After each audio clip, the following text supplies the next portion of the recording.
Oklahoma City Thunder versus San Antonio Spurs Game 3 Preview. May serye na tayo. Ang anumang mabilis na umaangat ay maaari ring bumagsak kahit pa ito ay isang pambihirang 7'4" na talento tulad ni Victor Wembanyama. Matapos ang dominanteng simula ng San Antonio sa unang laro ng serye, tila muling ibinalik ng Oklahoma City ang kanilang kalaban sa realidad sa Game 2 sa pamamagitan ng isang mas disiplinado, mas agresibo at mas kontroladong performance sa magkabilang dulo ng court. Sa kabilang banda, ipinakita rin ng seryeng ito kung bakit hindi maaaring maliitin ang isang MVP caliber player. Si Shai Gilgeous-Alexander na hindi gaanong naging epektibo sa Game 1 ay bumawi ng todo sa ikalawang laban. Mula sa umpisa pa lamang ng laro ay makikita ng determinado siyang kontrolin ang takbo ng laban. Nagtapos siya na may 30 points mula sa 12 of 24 shooting, 9 na assists at 4 na rebounds. Hindi lamang siya naging scorer kundi nagsilbi rin siyang pangunahing playmaker ng Thunder. Sa bawat pagkakataong sinusubukan ng Spurs na makalapit sa score, agad na sumasagot si Gilgeous-Alexander sa pamamagitan ng kanyang matitinding isolation plays, mid-range jumpers at matalinong pag-atake sa depensa. Bukod kay SGA, napakalaki rin ng naging kontribusyon ni Isaiah Hartenstein. Sa unang laro ng serye ay malinaw na hindi pa siya ganap na malusog dahil sa dati niyang injury. Ngunit sa Game 2 ay ibang klase ang kanyang ipinakita. Nagtala siya ng 13 rebounds at nagsilbing matibay na depensa laban kay Wembanyama.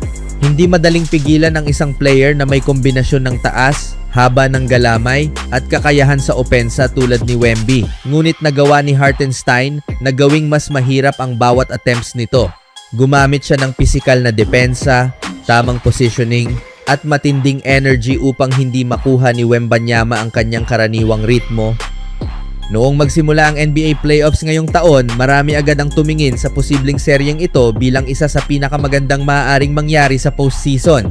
Ang Thunder ang defending champions at may pinakamahusay na regular season record sa buong liga sa markang 6-4-18. Samantala, ang San Antonio naman ay isa sa pinakamabilis na umangat na team at nagtapos na may ikalawang pinakamagandang record na 62-20. Ito ay hindi lamang laban ng dalawang malalakas na team, kundi laban din ng dalawang magkaibang henerasyon ng basketball excellence.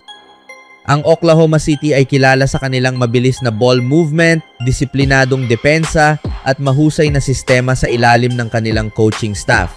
Ang Spurs naman ay pinamumunuan ng batang superstar na si Wembanyama at suportado ng mga batang guards na may malaking potensyal sina Stephon Castle at Dylan Harper. Dahil dito, maraming basketball fans ang naniniwalang ang seryeng ito ay maaaring maging simula ng bagong rivalry sa Western Conference sa mga susunod na taon. Pagkatapos ng Game 2, nananatiling paborito ang Thunder upang manalo sa serye. Ayon sa odds ng BetMGM, tumaas ang kanilang tsansa mula -115 hanggang 160 na katumbas ng halos 10% pagtaas sa posibilidad na sila ang mananalo. Samantala, ang Spurs ay bumaba mula -105 patungong +135.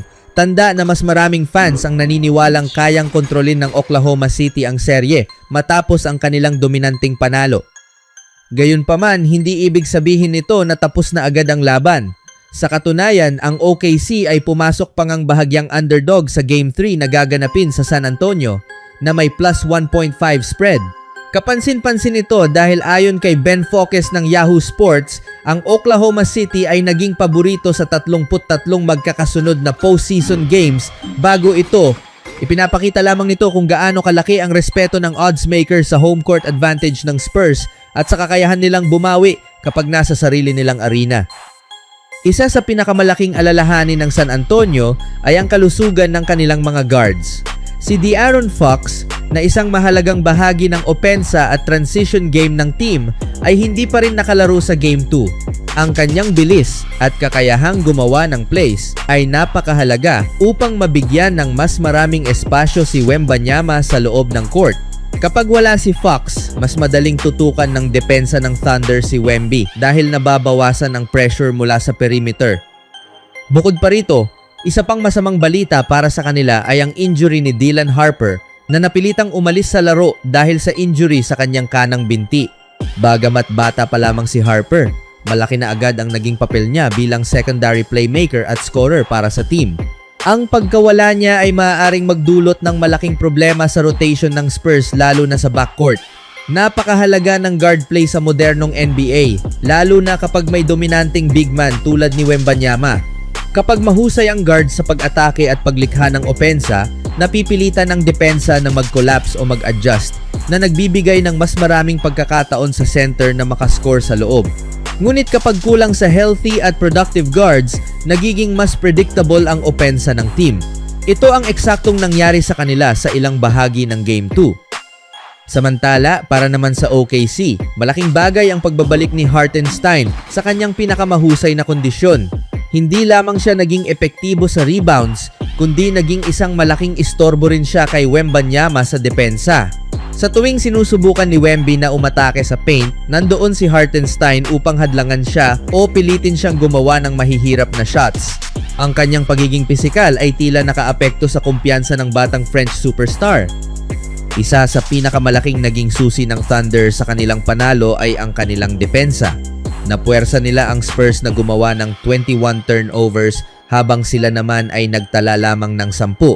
Ang disparity na ito sa turnovers ay nagbigay sa kanila ng mas maraming possessions at fast break opportunities. Sa playoffs, napakahalaga ng bawat possession, kaya malaking problema para sa San Antonio ang dami ng kanilang turnovers. 9 sa turnovers na iyon ay nagmula kay Castle. Bagamat nagtala siya ng team high na 25 points at 8 assists, malinaw na kailangan pa niyang pagbutihin ang kanyang decision making. Sa loob lamang ng 2 laro ay mayroon na siyang 20 turnovers, isang estadistikang hindi maaaring balewalain laban sa isang disiplinadong team tulad ng OKC. Bilang batang guard, natural lamang na makaranas siya ng mga pagkakamali, ngunit kailangan niyang maging mas maingat sa susunod na laro kung nais ng Spurs na muling makontrol ang serye. Ipinakita ni SGA kung bakit isa siya sa pinakamahusay sa NBA dahil nanatili siyang epektibo laban sa mahigpit na depensa ng Spurs gamit ang kanyang footwork, shooting angles at composure. Habang papalapit ang Game 3, malaking tanong kung mababawasan ni Castle ang turnovers, kung makakabalik sina Harper at Fox, at kung makakahanap si Wembanyama ng paraan laban sa depensa ng OKC. Gayunpaman, napatunayan ng Spurs na kaya nilang makipagsabayan sa Thunder lalo na sa kanilang 5-2 record laban sa defending champions ngayong season. Kaya kahit patila hawak ngayon ng Thunder ang momentum matapos ang Game 2, hindi pa rin maaaring balewalain ang Spurs. Sa isang seryeng puno ng batang talento, matinding depensa at superstar performances, malinaw na marami pang pwedeng mangyari. At kung magpapatuloy ang ganitong antas ng kompetisyon, posibleng ito na ang simula ng isa sa pinakamainit na rivalry sa NBA sa mga susunod na taon.